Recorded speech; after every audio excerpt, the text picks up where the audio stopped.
Something has happened. The best piece of news in 10 years. And this goes back to even before I opened my YouTube account and uploaded my very first video. And this piece of good news is that Team Fortress 2 on the Xbox 360 was going to get a major update. New maps, cosmetics, hats, badges, even new abilities, like for example the air blast that Pyro could use. This was game-changing news. It's just a shame that it never actually happened and I had to give up and get a PC. But now, the second best piece of good news has transpired. Team Fortress 2 on the PC is finally getting a major update. Now, to anyone that doesn't play TF2, you're probably watching this thinking, why should I care? It's because to get the TF2 devs to do something, you basically have to do a 3 a.m. sacrifice like a J-Station video. And the reason why this is such huge news is because as old as TF2 is, it's going on like 15 years now or so, it has one of the most die-hard loyal communities out there. And there hasn't been a single major update since the Jungle Inferno update, which was over 6 years ago. And in typical TF2 community fashion, there are multiple websites you can go onto where you could actually check the last time there was a major update to TF2. Like there's this one website here, and it even counts the literal milliseconds since there was the last update. Some would say that's very dedicated. Some would say that's quite unhinged. Others would say that is straight up mental illness, but to be fair, I'm a Pyro main, so I can't really judge. I've said this multiple times, but the name Parasitical, it comes from the Pyro in TF2. I, on the Xbox 360 of TF2, was a Pyro main. Disgusting, degenerate Pyro main. I think the main reason why I have so many hours in TF2 on the Xbox is because I had no other games. I didn't have a lot of money growing up, so it was literally just playing TF2 on the orange box on the 360, and then it was just downloading Xbox demos over and over. Now, let me be clear, Obama meme, there have been a fair few amount of updates since the Jungle update, but they've only been really small things like, you know, something if there's a glitch with the map or if someone doesn't get Uber charged properly. Small stuff like that no one really cares about. I made you my bitch! It's basically one of those updates when you log onto Steam and you see like a 10-year-old game now runs on Linux. Like, great. Great for Linux coders. There have also been other updates in the meantime, but these are mostly community updates that the community themselves made, and then Valve just signed off on. Valve would probably check to make sure you didn't write a slur on the back of the soldier's hat, and then just give it the green light and let it go out. They didn't actually do any work themselves. I do want to say as well, the announcement for this update couldn't have came at a better time, because TF2 at the minute, it's going through a real dark age. People thought there was no updates. The game was dying. There were even YouTubers talking about how, you know, the games basically fell off. And also, this has kind of been fixed recently, but in the last couple months, there has been an infestation of bots. Now, I'm not talking about like 1 or 2 Russian bots in the corner of a map boosting each other. I'm talking about if you joined a lobby, you'd be Will Smith in the film I, Robot, going onto the production assembly floor, seeing this entire fleet of bots. There is a robot in this formation that does not belong. Identify it. One sniper to another, mate! Which one? Bastard!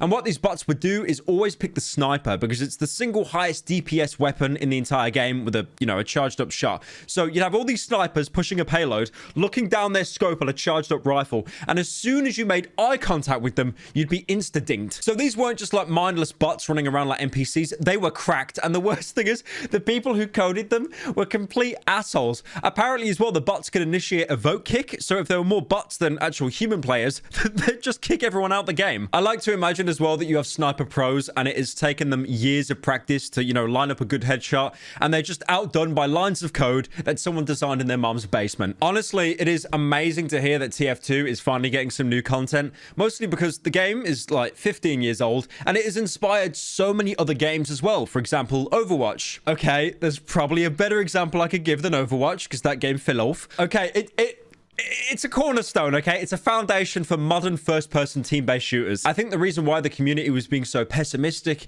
is because, like the Xbox 360 version, it was the same repeat of events. They never said there weren't going to be any more updates, but there weren't any more updates. And, you know, me, for example, I stuck around on the Xbox 360 for like another 2 years waiting for an update. I think there was one final blog post saying, big things are coming, and then that's it. They never officially said no, because one thing you'll notice about Valve, they don't like saying no, and it's really detrimental. For example, look, I know it's a literal meme now, but, you know, Half-Life 2 Episode 3, Valve never said no on that. They kept baiting it because it's almost like they're people pleasers, right? They are so scared of saying no because if you say no, you write something off and then they might lose, you know, a portion of their fan base. So they'll keep you, like, you know, dangling a little bit, you know, fish on a rope. But it's just annoying. Keep in mind as well, the aftercare Valve have done with Team Fortress 2 is just absolutely embarrassing. They have cleaned up the bots for the most part, but, you know, again, it's taken this long, over 6 years, to get any kind of update. And Valve is a company, mostly because of Steam sales, that's worth over $10 billion. It really is crazy to think, like, how monolithic Valve is, because originally Valve was operating under a company, Sierra. Sierra, they published some games you might have heard of, like The Hobbit, the Fear franchise as well, First Encounter, Assault Recon. Valve was actually under them, and then they split off to do Half-Life 2, and that's how they became so successful. And I mean, is Sierra even a company anymore? I don't even know. No, they apparently went defunct. They went defunct. Unlucky. I mean, yeah, I'm not surprised. I've not heard of them do a game in like ages. So you're probably wondering now, where's the actual proof? Well, they put a blog post out, and they said, "Welcome to the future. Welcome to a blog post." Wow, you're probably thinking how hard reading this is. Yeah, it's scary how fast you lose all that. Don't worry, we'll be brief. They basically mention that they're doing a huge update. Items, maps, taunts, unusual effects, war paints, who knows what else. But then they also mention that the community can get involved as well. So this seems to be like kind of a cooperative effort instead of just the community making it and Valve shipping it off. It's going to be a little bit 50-50. We're going to actually see something that Valve have made and they're going to ship it with the product. I'd like to think in a really messed up mirror world, they don't update the PC version, but instead they just update the Xbox version instead. I'm sure all 3 players on the Xbox 360 version of TF2 would be amazed. I do want to go on a bit of a rant here. I'm really happy that they're doing a content update. We're not sure what it is, but again, the fact that they've said new maps alone, that is amazing. Personally, okay, I'm gonna just pitch this to Valve. Okay, this is my elevator pitch. I think we should have an update that doesn't add anything. It removes the soldier from TF2. Okay, hear me out. Hear me out. I know you're already gonna go for that dislike button. You're already going into the comments. You're gonna cry. I want to say, I come from an era in the Xbox 360 where the pyro did not have the air blast, okay? There was no way to counter the soldier. Okay, you play a video game, right? You play Call of Duty, you play Far Cry 3. You get an RPG, right?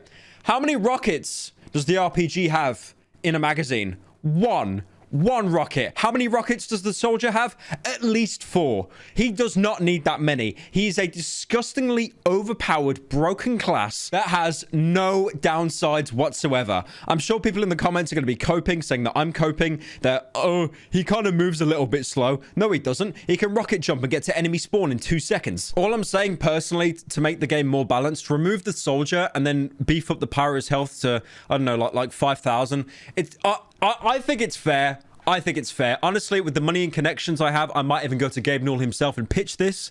No reason not to. It really is insane, though, how, like, diehard the TF2 community is. Because, again, like I said, it's been 15 years, and it's still one of the most played games on Steam. Not the most played game. You've still got all the Eastern Europeans that play CSGO and Dota 2 and other, you know, garbage. But it's still got a pretty big following. I just like at the minute how Valve is on this track record of releasing one thing that everyone likes and then one thing that everyone hates. If you guys might remember, we were waiting for some Valve content like years and years ago, and then they brought out like, I think it was like a Dota 2 card game or something, and you can see this huge like audience, and you can hear the disappointment in their voices as soon as it got announced. But then they made up for that because I think around the next year, they released Half-Life Alyx, which was a Half-Life VR exclusive title. I mean, you do have to kind of buy a VR kit to even play it, which is very exclusive, but I played it myself when it came out. Very good game. It was solid. I actually kind of want to do a main channel video on it at some point. And then in TF2, they've had the bot crisis,